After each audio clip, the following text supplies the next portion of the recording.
up on the Pro Wrestling Show this week. Man, the wrestling community mourns the loss of 4 wrestling individuals, 4 wrestling personalities, as you can say the least, who had died this past week. Plus, we'll have hot topics talking about John Cena and Nikki Bella. Is they officially done, over? I'll get to that. And also, ring reports from Raw, SmackDown, Impact Wrestling. You don't want to start missing. The Pro Wrestling Show starts right now.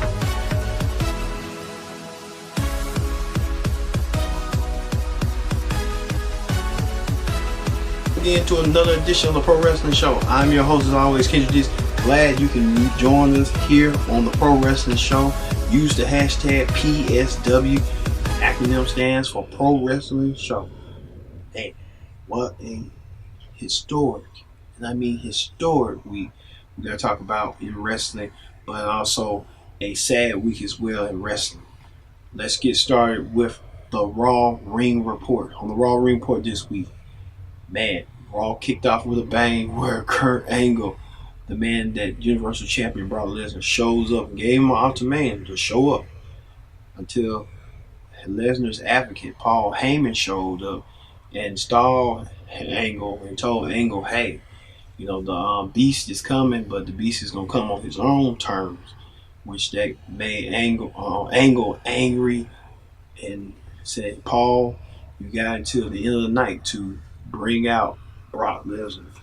And Paul Heyman had a lot of work to do so. So we'll get to that in a few minutes. But Phil Need also another return. Ronda Rousey returns from suspension. She was in the corner of her best friend Natalya, while Natalya went against not Alexa Bliss's new henchwoman, Alicia Fox. Now, it ended in no contest, but also, you know, Ronda's having this moment now that she's bringing this revolution on. But Ronda appeared on GMA to talk about her wrestling expertise. Take a look. We got a SummerSlam coming up August 19th. Yeah, Friday. And it's not work. It really is. I just have a great time every single day, and that's it. What are the major differences and similarities between the two?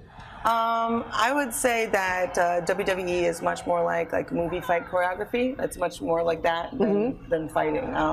I'd relate it more to like Broadway, where everyone does their own stunts and everybody learns the lines like right before they go out there, and all the fight choreography is pretty much made up on the fly. Wow. Cool. I'm not that good though. A lot of people make it up on the fly. I need more preparation. You're good acting. We're seeing that. Yeah. Ronda Rousey making serious business in the ring, outside the ring, but Ronda will get something that she never had before. This coming up Monday night on Raw, Ronda Rousey debuts in her debut match against Alicia Fox.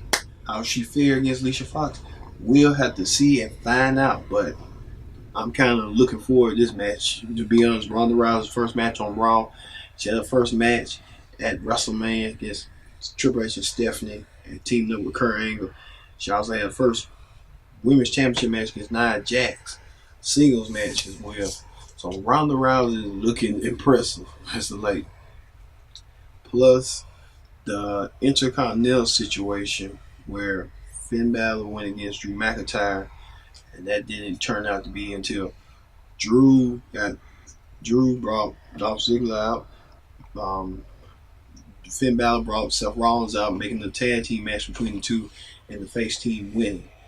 A lot of interest on that, but still going to be the Intercontinental title match between Ziggler and Rollins, one-on-one. Plus, Finn Balor went against the Constable Baron Corbin to end squash their beef, and Baron Corbin came out the victor on the end of that. Also, interesting note, Kevin Owens continued to play mind games with Braun Strowman, as Strowman went against former WWE champion Jinder Mahal in a match where some people thought was a squash match, but Jinder Mahal picks up his win over Braun Strowman via disqualification after KO tried to attempt to steal the briefcase and got the briefcase for himself, you know, playing to the effect that KO wants that briefcase so he can cash in and become Universal Champion once again. and Braun wasn't thinking, and he lost focus. So Braun has to regather his thoughts and figure out how to beat Kevin Owens at his own game. So that's kind of interesting at that.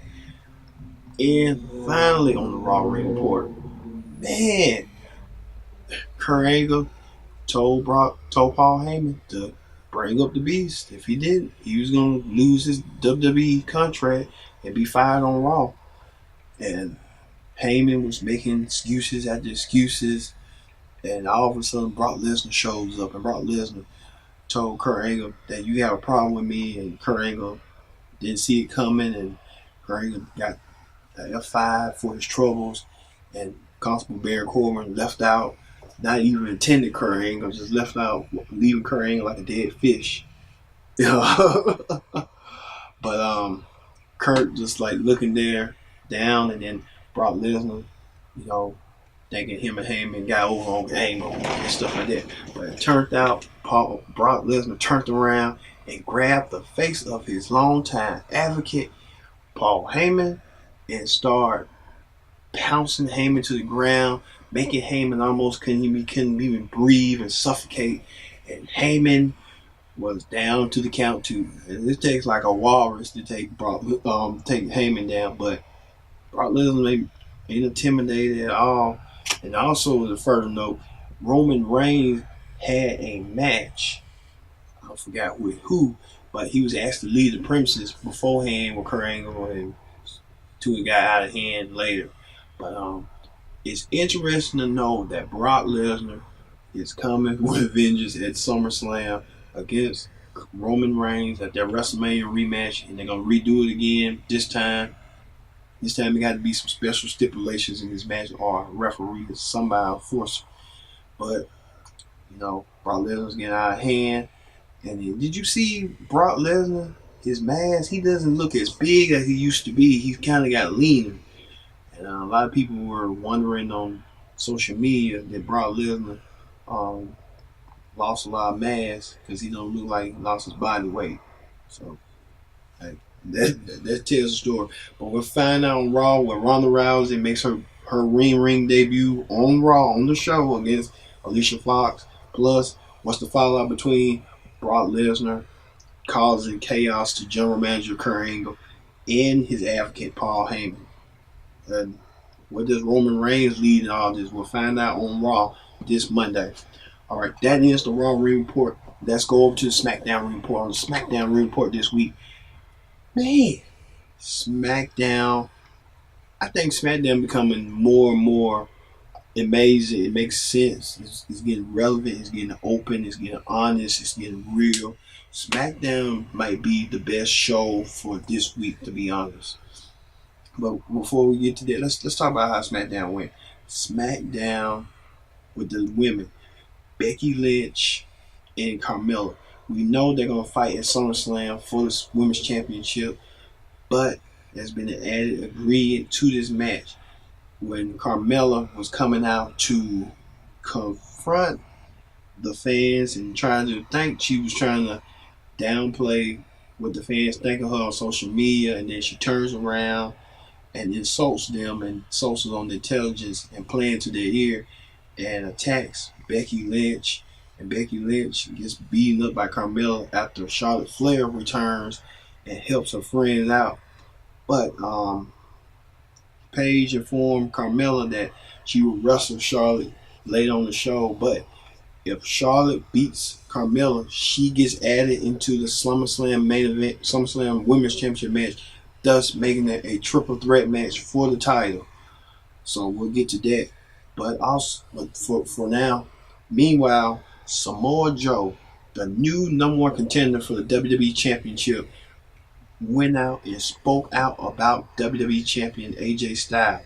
He spoke out about their long storied past rivalry, hence Impact Wrestling, TNA if you want to call it. Spoke out on AJ choosing being the champion over his own family, and choosing that he doesn't cut the mustard, and he's just waiting for AJ to give him the belt, and he's going to take it. So Samoa Joe playing on the ear of AJ Styles' mental capacity over his family, of him being a family man. So is Samoa Joe playing mind games, or is he just literally wants the WWE Championship and be up there with AJ and everybody else and all the greats of who held that championship? So AJ Styles returns to respond to Samoa Joe. It's going to be interesting to see how AJ responds to Joe after that long story rivalry. I'm telling you, go back if you don't know Impact Wrestling or the TNA Wrestling, go back and watch AJ Styles vs Samoa Joe historic matches. One match in particular when those two and Daniels rocked the show in 2005, like damn near 12, 13 years ago, in a match called Unbreakable, an event called Unbreakable. Watch that match. It's on YouTube. Everybody got YouTube now these days. Just watch the match and just see for yourself what I'm talking about. Great match, great storytelling, great in-ring ability from all three men. It showed Samoa Joe who he was a proven commodity. It showed AJ Styles at that time as the franchise player, and it showed Daniels as the workhorse. So great match, great match. Also, women's match. We had Lana versus Selena Vega. Selena Vega, she's no stranger to the ring. She brings a mystique about it. She brings a charm about it. She brings that sex appeal to her. And she went against Lana, and she pinned Lana from the distraction of Aiden English. And I don't know where they're going to go with this. Is Aiden English trying to say he's doing this? He doesn't mean to do it, but he meant to do it. There's a lot going on. It's going to be bringing Rusev into the picture and stuff. Also, Randy Orton comes out and explains his actions on what he did to Jeff Hardy and Shinsuke Nakamura. I don't know. It's kind of like a weird partnership between Randy Orton and Shinsuke Nakamura working together to take out Jeff Hardy. And Jeff Hardy don't even have nothing to do with it, but Randy Orton attacked Jeff Hardy once again, leaving Jeff Hardy on the table, beating him up like a brother pope. And he even did the most sick thing. You thought the ear thing was sicker. Randy Orton did another notch. He pulled, he ripped, he wiped the paint off of Jeff Hardy's face, covering the Enigma, and stole the man's necklace. What kind of mess is that? I don't know what Randy Orton's sick, the minute man goes, how twisted it can be, because I know how twisted Orton can be. You hear voices in his head and how vicious Randy Orton can be as a competitor. So Randy Orton bringing out this new light.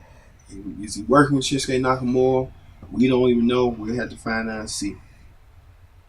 Plus, the Bludgeon brothers are waiting in the wings to see who's going to challenge them at SummerSlam for the tag team titles.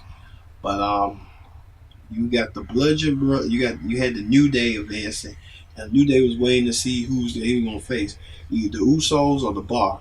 And it turned out to be, it was a good tag team match, solid tag team match for SmackDown.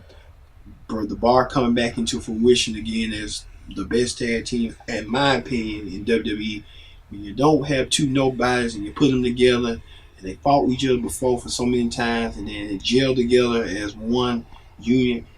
Hey, the Bar won, and I expect the Bar versus New Day one-on-one once again. But I expect the Bar to win, I hope. So they can go against the Bludgeon Brothers, because you get tired of seeing the Usos against the Bludgeon Brothers. You get tired of seeing the New Day against the Bludgeon Brothers. You need some fresh, new, different. SmackDown gives you that, those fresh, new, different matches and stuff like that. And plus, speaking of fresh, new, and different in a renewed rivalry, Daniel Bryan tries to call out The Miz after The Miz did that stunt, pulling that fake baby to throw the Daniel Bryan. Daniel Bryan thought it was an actual baby, and Daniel Bryan he didn't know how to react to it. He didn't know how to take it. And Daniel Bryan called out Miz, and Miz called out Daniel Bryan about how he's been carrying him as a person.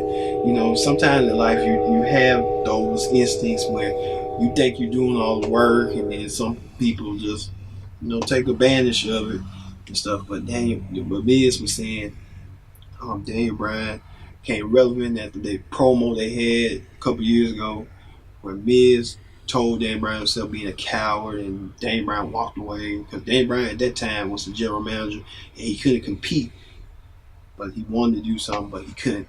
And then Daniel Bryan said the same sentiments about Miz, and Miz started bragging about how Miz and Mrs. are doing so well in the ratings. If you don't see that show on USA Network, you're missing out. Miz and Mrs. is a good show. Watch the first 2 episodes. You'll kind of get hooked. Like I, but and then Miz started doing this, showing a teleprompter that Dan Brown's crybaby had multiple photos of babies crying and thought of Daniel Bryan. And Daniel Bryan didn't know how to react to it. So Daniel Bryan wants a match against Miz at SummerSlam, but Miz is still budging that he's not accepting the match yet. So my question is, should Miz accept this match at SummerSlam? Do you want to see this match at SummerSlam? Leave a comment. Tell me. Say, hey, this is the match that everybody wants to see, that never thought we were going to see. It happened before, but now it's going to be renewed again. And finally on SmackDown report, Carmella goes one-on-one against Charlotte. Now Carmella wins. The match between her and Becky Lynch stays intact for the championship, but Charlotte wins. Charlotte gets added to the match, and it becomes a triple threat match. And after all of a sudden, Charlotte heard rumors and feelers that Becky Lynch wasn't happy about Charlotte being added if she won. But at the end, Charlotte won. Charlotte's going to SummerSlam in a triple threat match to wrestle Carmella and Becky Lynch, her best friend, for the Women's Championship. And I know Becky Lynch was on the screen looking a little bit deterred that she didn't want Charlotte to be involved in this match. She just wanted her moment, but I guess now Charlotte's in the mix, so you got to deal with it.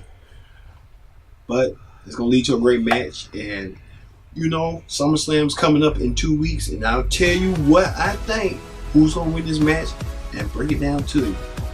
But that is the SmackDown Ring Report. When we return, we're going to talk a hot topic where our WWE couple is calling it quits.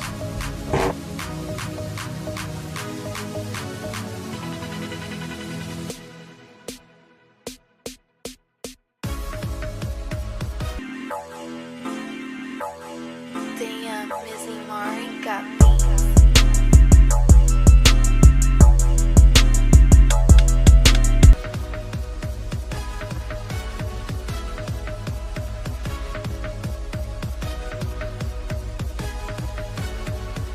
All new pro wrestling show here on Connect TV. Use the hashtag PSW. You don't want to miss nothing here. Glad you can join us here. Join in the conversation. Leave comments if you can. And also subscribe to the Connect TV channel. If you have a Gmail account, what are you waiting for? Subscribe. You don't want to miss a thing here on Connect TV. All right, let's get to the hot topics. On hot topics this week, man. Woo, excuse me. The NXT champion Tommaso Ciampa celebrates his championship win this week on NXT, and did so. But he trolls on Twitter. You see right here on the Twitter talking about how he's great. He can't believe he's the NXT champion. Well, Ciampa is the champion for now, but for how long? Because we just found out a couple minutes ago, breaking news, that former NXT champion Aleister Black may not compete in NXT Brooklyn 4, which it was supposed to be a triple threat match, but now it might just turn to that feud that everybody wanted to see. Ciampa as the champion and Gargano as the challenger. That instant classic has been going since. So it's kind of like, let's give Johnny Wrestling a chance to win the NXT champion and become champion of the NXT Kingdom. So we'll see about that, where Black stands. But it's likely right now he is You know, he has got to have surgery. All right. Former WWE star mocks Triple H. Yes, former WWE star Mark Jindrak mocks Triple H on Twitter and calls Triple H. We can't say this, but we saw it on Twitter.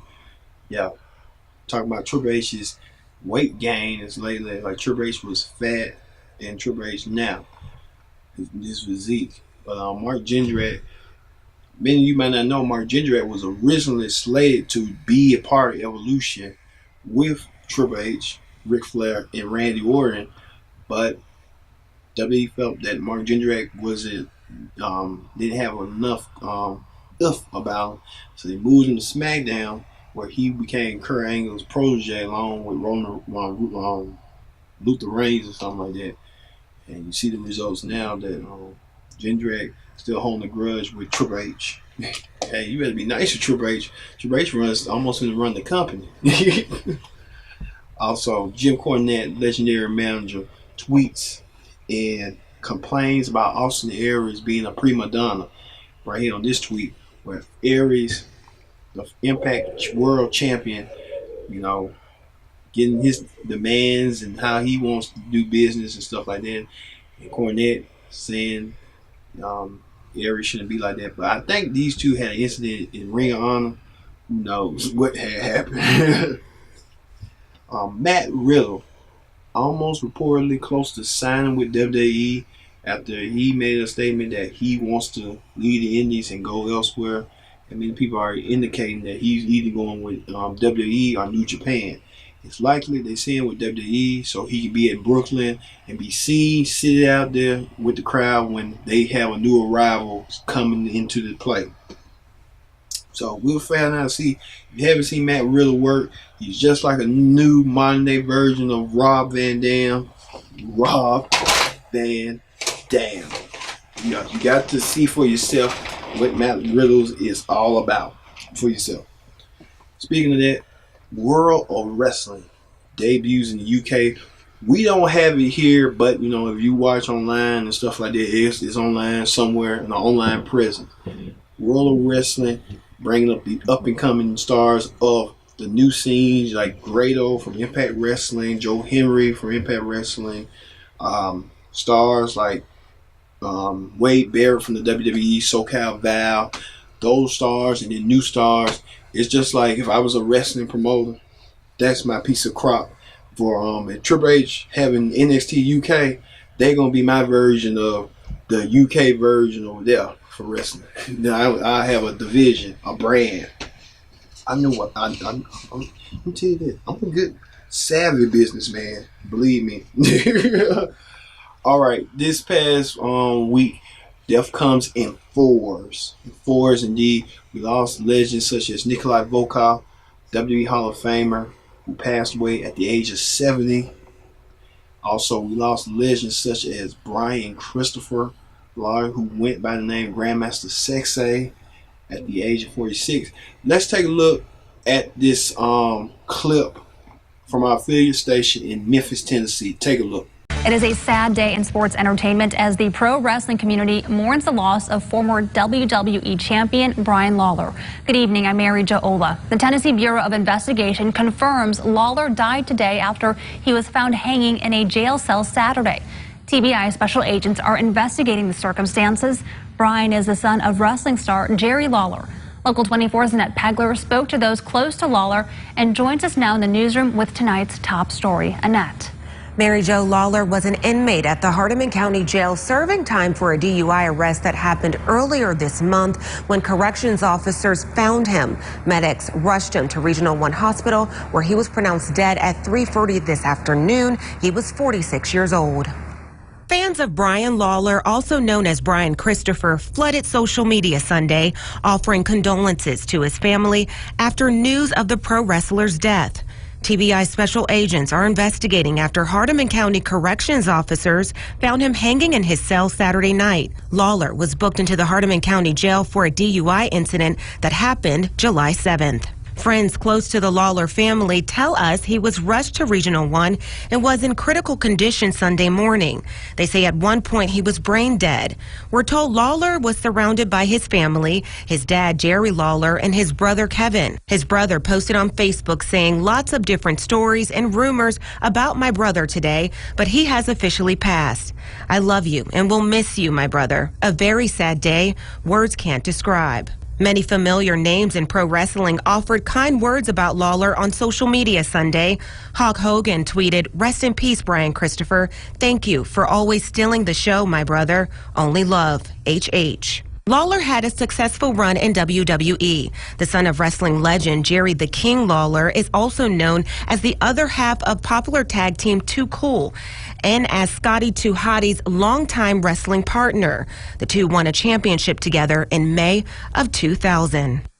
And the World Wrestling Entertainment Organization released a statement about Brian Christopher's death today. It reads, WWE is saddened to learn that Brian Christopher Lawler, who is best known in WWE as Too Cool's Grandmaster Sexay, has passed away. WWE extends its condolences to the Lawler family, friends, and fans. I did reach out to Jerry and Kevin Lawler. I'm still waiting to hear back from them. As you can imagine, this is a tough time for their family.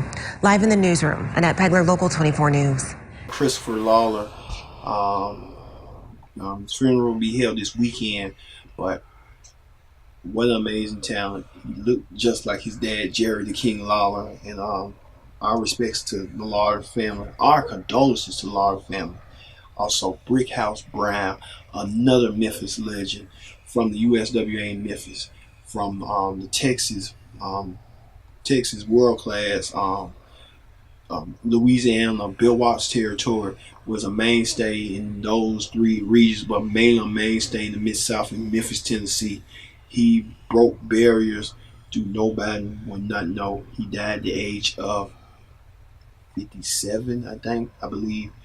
I might be wrong, but I believe 57, that was told. Brickhouse Brown, another African-American wrestler, just like the Junkyard Dog, just like Ernie Ladd, just like Ron Simmons, paved the way. Bobo Brazil. Most of us Americans don't know the wrestling part, but do your research and do it well. You'll know these names: Brickhouse Brown, and also Tracy Cadwell, the co-founder of Omega Wrestling with Matt Hardy, the father of former Impact X-Division champion Trevor Lee, passed away.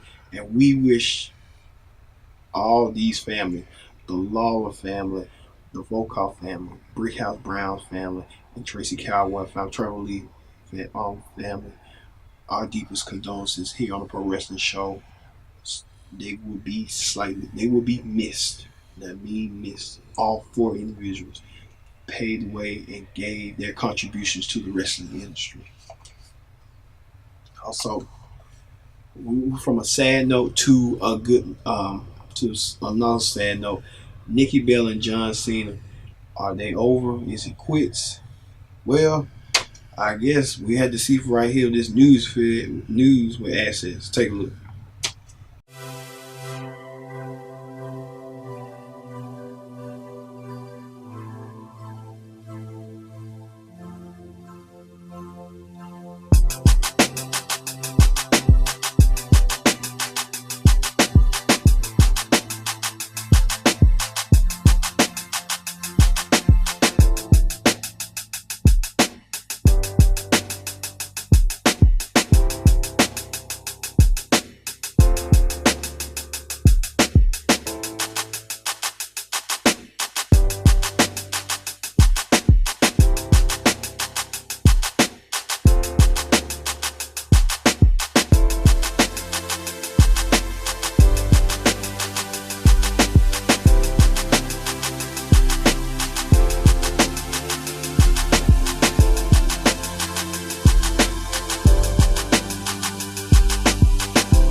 hopefully one day we will get back together. And if we don't, we just both want each other to be very, very happy. Nikki and John Cena are calling it quits officially after they had their little break and then the breaking period, and then now they're just trying to figure the things out pieces and they want to move on. You never know with relationships and stuff like that. People just break away and move on, grow apart from each other. So who knows with Nikki and John Cena. All right. In hot topics from there, let's move on to the Impact Ring Report. The Impact Ring Report, man, Impact Wrestling is up on a high trajectory. And I mean trajectory mean like they're bringing new stars into the forefront. After champion Austin Aries had just spoke out and did this and did that, he got a challenge from Eddie Edwards, and next week him and Eddie Edwards go one-on-one for the world title. Let's see if Eddie Edwards can get the job done. Well, Austin Aries had his first title defense after defeating Moose. Aries went against Anthony Corelli, and better known as Santino Marella, and him and Santino went. Him and the Santino student lost in an easy upset match. Aries threatened Santino, and Aries won the piece of Santino. Santino kicked him in the groin, and that was cause hit. But we got another thing, another presence of Scarlett Bordeaux. You don't know who Scarlett Bordeaux is. Do your homework. She's been in Ring of Honor, a lot of places. WWE. She was in WWE as a job, losing to Nia Jax and everybody. But Scarlett came out and she had the person, the interviewer, nervous, shaking out his boots. He was walking on eggshells. He didn't know how to react to Scarlett. And Scarlett kind of did her thing and did her damage. Also, Allie teamed up with Kiera Hogan to go against Su Yung, the Knockouts champion, and an Undead Bride. And Allie picks up the win. Allie gaining momentum for herself to regain back her title. So we'll see how this fair between Allie and Su Yung once again, stuff like that.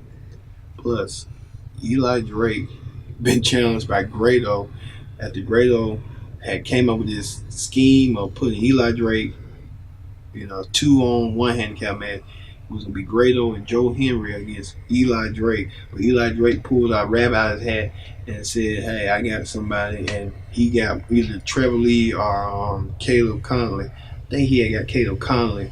And they won over that team. And Eli Drake keeps trying to inform Grado that it's a thing between Joe Henry and Katrina. Keep your eye on that. Grado was kind of like that time too blind to see it. So, see about that.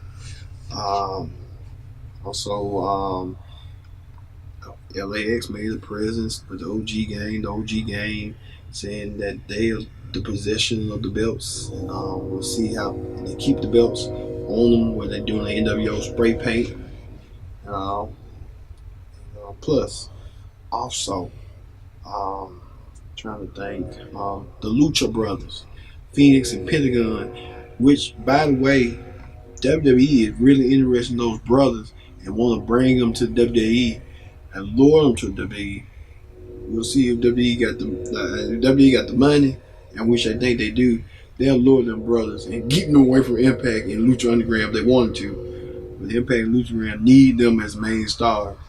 But the Lucha Brothers went against OVE and match high flying everywhere, high pace. Match was exhilarating. By the end, the Lucha Brothers win, and who knows what could happen in that trajectory and stuff like that. And plus, Santino at the end got beaten up. By who? We don't know, but I got an idea who it might have been. But I can't tell you who it might be, but I got an idea. But that does it for the Impact Ring Report. Also, like I said, we here at Connect TV send our condolences to the Lawler family, Brickhouse Brown family, Nikolai Volkos family, and Tracy Caldwell on this loss of these legends. But that ends it for this week here on the Pro Wrestling Show. Always join in the conversation. PSW. That does it. I've been Kendrick saying so long. We'll see you next time here on the Pro Wrestling Show. See you later.